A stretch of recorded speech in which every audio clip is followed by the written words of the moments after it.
Alright, hello guys, how's it going? In today's video, we're going to be talking about the upcoming hurricane season, just giving you guys an update on all of the sea surface temperatures, things like that, show you guys how it's coming along. Now, before I get started with this video, though, I would ask that you do subscribe if you do like weather-related content, and also make sure to share this video with your friends, family, and social media. I'd also like to invite you to join our very exciting Discord server and Facebook groups down below in the pinned comment. Now, for today's comment of the day, I want to know, when do you think we will see our first hurricane this year? Let me know in the comments down below, and I'll be picking one of those for tomorrow's video. Now let's get into this video, and we're taking a look at our sea surface temperature anomalies all across the world, and there's a few features that are the most important to pay attention to here. First off, we have that blue area in the Pacific there, offshore of South America. That's our La Nina that is developing. We do have a La Nina watch, I think, from the National Weather Service, so they are definitely on board with this. Also, look at the entire North Atlantic. Very, very warm. Actually, warmer than it was just the last time I made a video, so that's pretty much why I felt the need to do this. We have seen very, very big spikes in some of the sea surface temperatures that are important to go over here. Now, we're going to switch to map, and it's going to change a little bit, and you might be wondering, what is this? This is the 7-day change. So this is how it has changed over the past 7 days, and you can see, again, our La Nina region has stayed pretty neutral, but again, the Atlantic has warmed quite significantly, up to 2 degrees Celsius or more there across the main development region, Caribbean, and the East Coast. Now, what we're going to do is we're just going to move on, and we're going to zoom into some of these regions and just take a look at them individually. So here we are taking a zoomed in look here at our Atlantic. I want to just be able to show you guys more individual regions here. This is our sea surface temperature anomalies, again, not the 7-day change.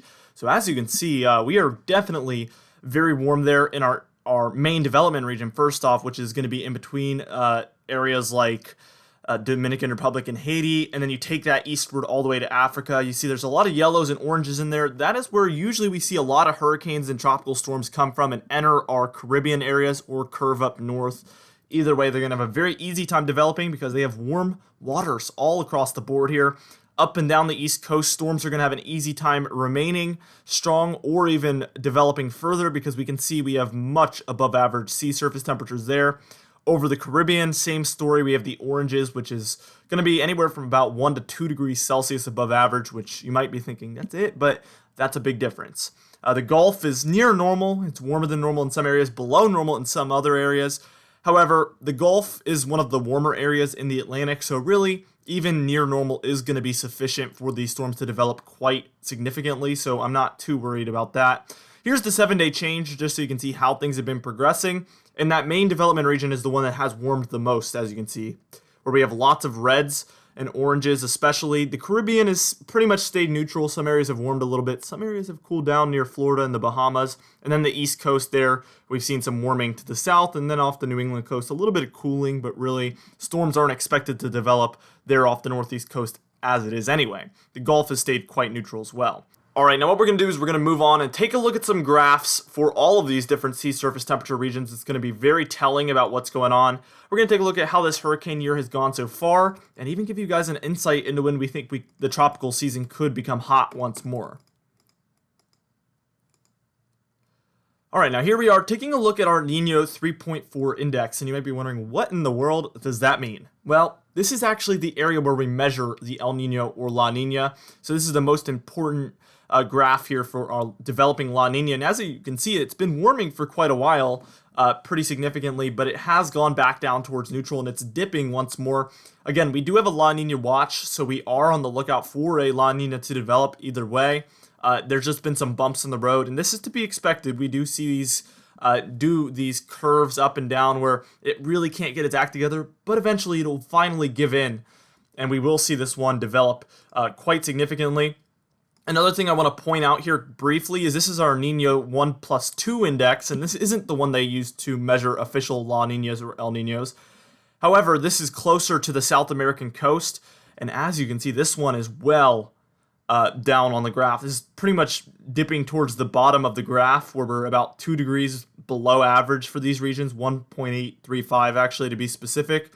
So definitely taking a look at La Nina conditions in other regions, but just not the regions where we officially measure it. So there is La Nina conditions. We are headed towards a La Nina, and we will feel La Nina conditions. What we're going to do is we're just going to move on and we're going to take a look at the North Atlantic sea surface temperature anomalies in the same fashion, also the main development region, Caribbean, and the Gulf of Mexico. Then we're going to move on to some other exciting topics.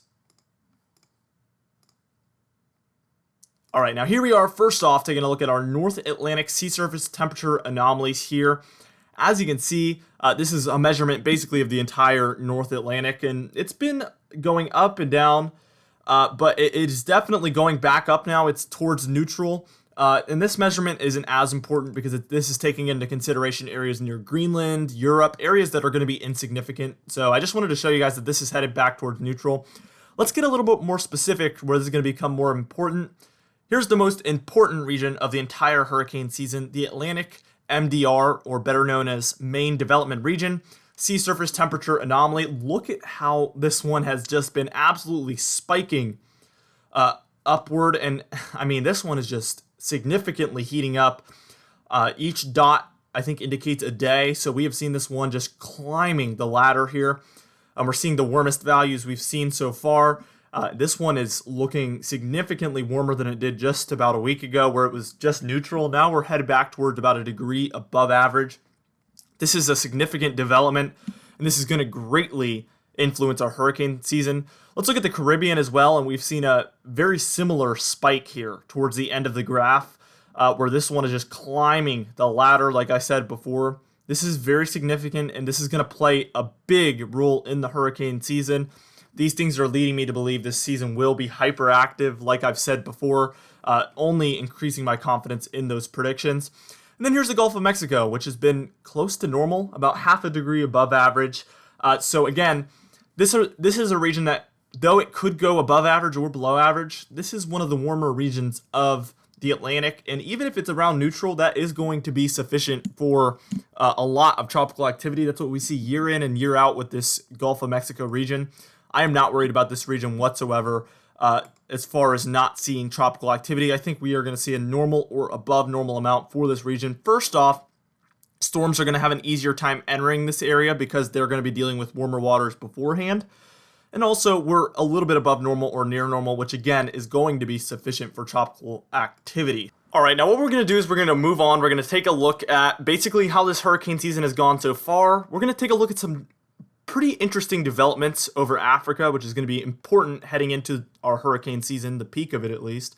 And then we're going to take a look at some other seasonal and climate models that are going to give us a good insight into when we could have some big activity. And then I'm going to update you guys on our latest hurricane season forecast, and then we'll get into the comment of the day. So first things first, here's how our tropical season has gone so far. You can see our main development region has not been involved at all. That area in between, again, Haiti, the Dominican Republic, there, and then to all the way eastward to Africa, nothing. And that is very typical. Usually that area does not come into play until August, pretty well into the hurricane season, so this is not surprising at all.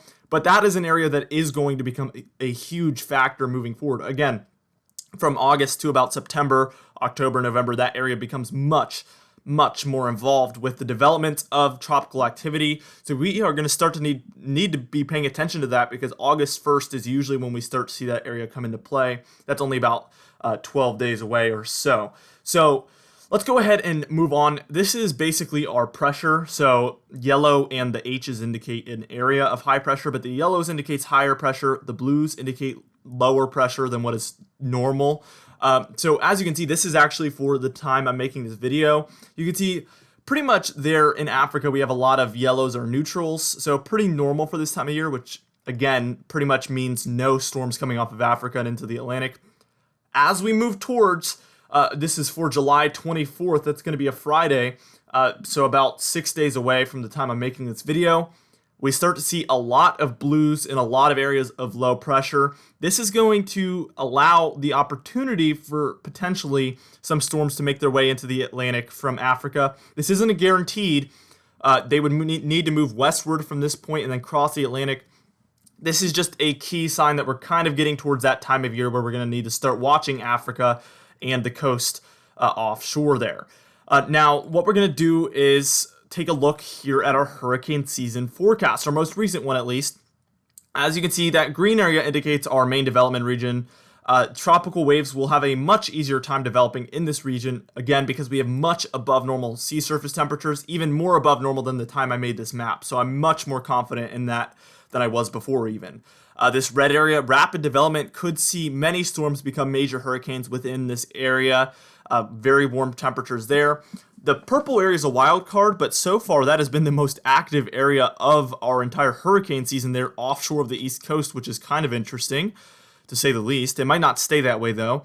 And then our pink region, or the Gulf of Mexico, near normal development, but most storms could already be major by time they're entering that region anyway, because they're going to have to go from the red region to the pink region, though they might just develop in the pink region as a whole. We see that as well sometimes.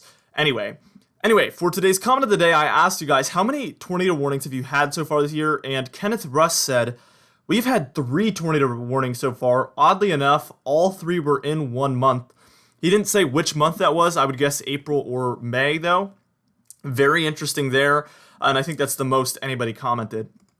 Anyway, thank you so much for watching this video, guys. Again, be sure to share it with your friends, family, and social media. I will see you guys in the next video.